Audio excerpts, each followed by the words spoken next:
जादुई हथौड़े की कहानी। एक बार की बात है, धर्मपुर गांव में एक लोहार गोपाल रहता था। उसका एक भरा पूरा परिवार था, जिसका लालन पालन करने के लिए उसे कई बार दिन रात काम करना पड़ता था। रोज की तरह आज भी काम पर जाने से पहले गोपाल अपने खाने का डिब्बा बांधने के लिए अपनी पत्नी से कहा। पत्नी जब डिब्बा लेकर आई तो गोपाल ने कहा, मुझे आज आने में देर हो जाएगी, शायद मैं रात को ही आऊं। इतना कहकर गोपाल अपने काम पर निकल गया। काम पर जाने का रास्ता एक जंगल से होकर गुजरता था। वहां जैसे ही गोपाल पहुंचा, उसे कुछ आवाज सुनाई दी। जैसे ही गोपाल कुछ पास गया तो उसने देखा कि एक साधु भगवान का मंत्र जपने के साथ साथ हंस रहा था।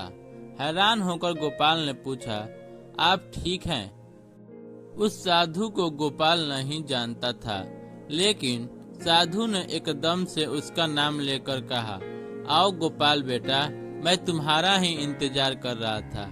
मैं भूखा हूँ, मुझे अपने खाने का डिब्बा से कुछ निकाल कर खिला दो।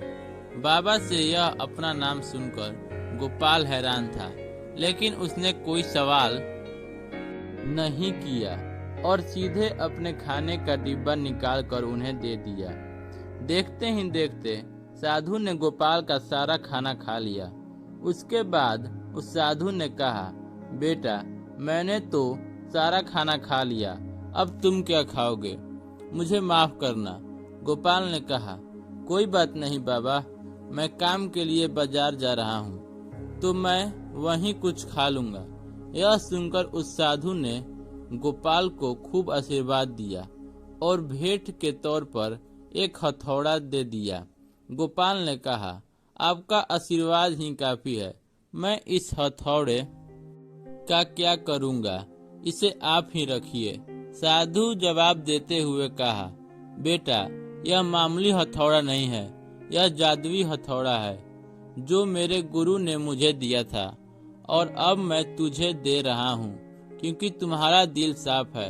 इसका इस्तेमाल अच्छे काम के लिए करना और किसी दूसरे के हाथ में इसे कभी मत देना। इतना कहकर वह बाबा वहां से अदृश्य हो गए। गोपाल अपने हथौड़े को लेकर बाजार काम करने के लिए चला गया।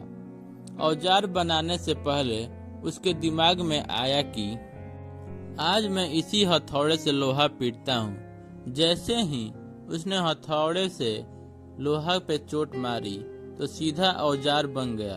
दूसरी चोट में लोहा के बर्तन बन गए। गोपाल समझ गया कि यह सही में जादुई हथौड़ा है। वो जो बनाने की सोच के साथ लोहे पर चोट मारता, लोहा सीधा वहीं बन जाता। जादुई हथौड़े की वजह से गोपाल का काम जल्दी खत्म हो गया और वे अपने साथ ही उस जादुई हथौड़े को लेकर घर लेकर आ गया। इस तरह रोज गोपाल उस हथौड़े से जल्दी काम खत्म कर लेता और कई बार ज्यादा बर्तन बनाकर उन्हें गांव के लोगों के बीच बेच देता था। धीरे धीरे उसके घर के हालात पहले से कुछ ठीक होने लगे। एक दिन गांव का मुखिया उसके घर आया और बोला, हम गांव वालों को शहर जाने में बहुत ज्यादा समय लगता है, क्या तुम अपने हथौड़े से गांव और शहर के बीच आने वाले एक पहाड़ तोड़ने में मदद करोगे? इससे बीच में एक सड़क बना लेंगे और गांव से शहर का सफर आसान हो जाएगा और छोटा हो जाएगा।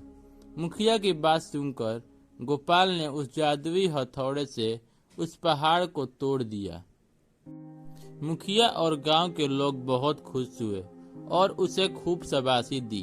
पहाड़ तोड़ने के बाद घर लौटते समय गोपाल के मन में हुआ कि इस जादुई हथौड़े से मेरा काम जल्दी तो हो जाता है, लेकिन कुछ ज्यादा फायदा नहीं हो पा रहा है। इसी सोच में डूबे हुए लोहार अपने घर जाने की जगह दुखी होकर जंगल की तरफ चला गया। उस जंगल में वही साधु बाबा गोपाल को दोबारा दिखे। गोपाल ने उन्हें अपने मन की सारी बात बता दी।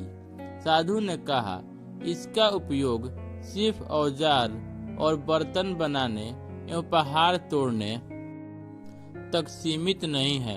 इससे तुम अपने मन से कुछ भी बना सकते हो और किसी भी कठिन चीज को आसानी से तोड़ सकते हो।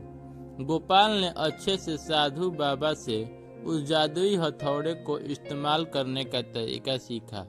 उसके बाद गोपाल ने बहुत धन कमाया। आज गोपाल एक अमीर आदमी बन गया।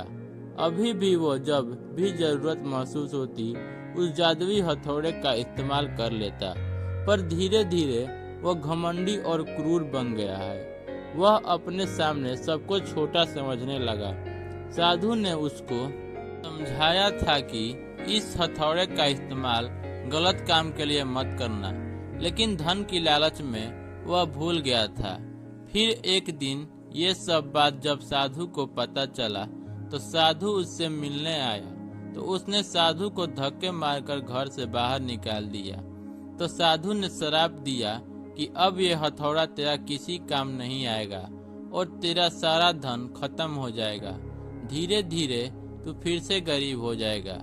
और वैसा ही हुआ, वह फिर से गरीब हो गया। इस कहानी से सीख, इस कहानी से हमें यह सीख मिलती है कि कभी भी अपने पुराने दिन नहीं भूलने चाहिए और हमेशा दूसरों की मदद करनी चाहिए। Thanks for watching.